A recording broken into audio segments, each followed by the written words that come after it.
Kaya Lods, ang pag-aano ng palay ay ganito lang. So yung kamay mo is ganito siya.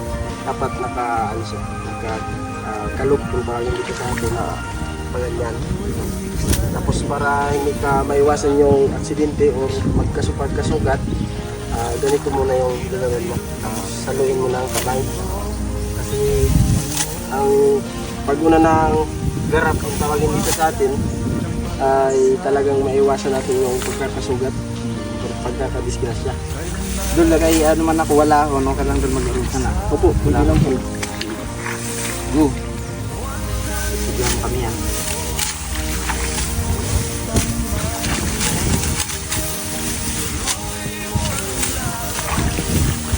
So guys, na-experience na natin ang pag-ani ng palay. Kasi hindi ko pa ito na-experience. So ngayon, check natin sa pagpunta natin dito kay Idol Law ang Gamer. Salamat kay Idol Sermon TV Vlog kasi dinalaw tayo dito sa rice field natin. Doon kasama din namin si Papa. Nakita mo, Jack?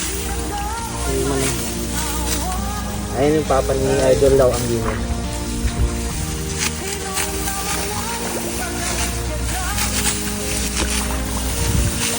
So ano ang ano dito, Dol? Ang mahirap ba na part sa pag-aani kung halimbawa anong mahirap? Ang medyo challenging dito sunod sa pag-aani ng palay lalo pag umulan. Kasi pag nababasa ito tapos na ano na maaaring tumurok o tumubo yung binhi niya. So mas maganda pag nag-aani itong ganitong araw. Maaraw. Kasi mas din yung bigas niya, mas maputi din pag maaraw. Kasi pag tag-ulan, yung bigas niya medyo maitim. Anong variety tulad ng may tawag ba kamo? 18 pa lang. RC18 daw mga idol ang variety ng palay na kanilang sinasaka dito. Sa ngayon talagang nakikita nyo mga kasaka yan sa vlog ni Idol Sermon TV Vlog. Talagang ang palay ngayon ay grabe yung pinsala ng hangin maging sa insekto.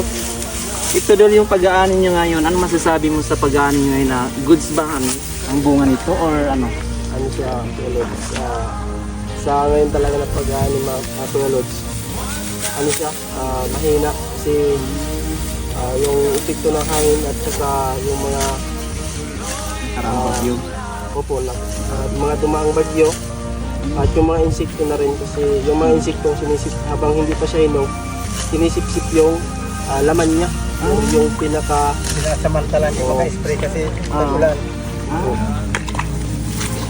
Kasi yung insekto yung isang nakakasira sa bunga ng palay. Pero yung mga ibon, Dol, Opo, isa din yun sa nakakabawas din ng ani ng palay. Kasi ganito, hinog na, tapos pag hindi talaga siya nabantayan, talagang pagbalik mo, pag pinuntahan mo, ubos na. dudugugin mo. Opo. Pero anong ginagawa niyo, Dol, para medyo makontrol ang pag-atake ng mga ibon? Ganyan to. Kaya palay. yung parang nakita nyo po yan sa mga pistahan, Kita mo nga, Jake, ito. nilalagay. Yung mga, yung mga nakakabila-kabilay.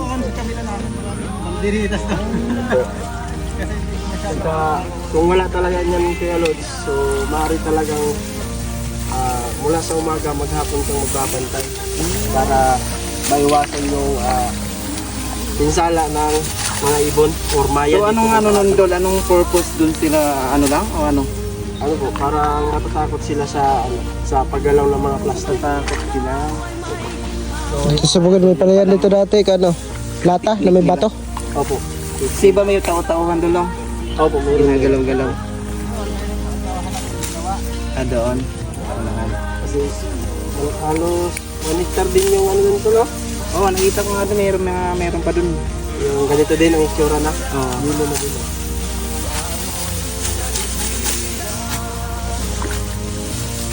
Pero ito lang talaga kaya Lods yung kalugian ng mga magsasaka. Yung pag tinamaan ng malakas na hangin o bagyo at tsaka sa mga insekto at sa mga ibon. At pagdating ko talaga sa pag nabigas na, talagang yung magsasaka ay nakakaawa.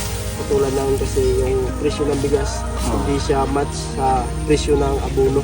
Sa kumbaga sa kung ano niya sa gastos kumbaga Opo, no. hindi.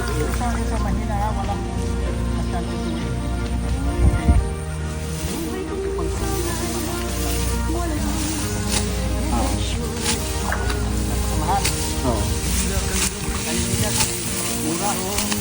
Oo.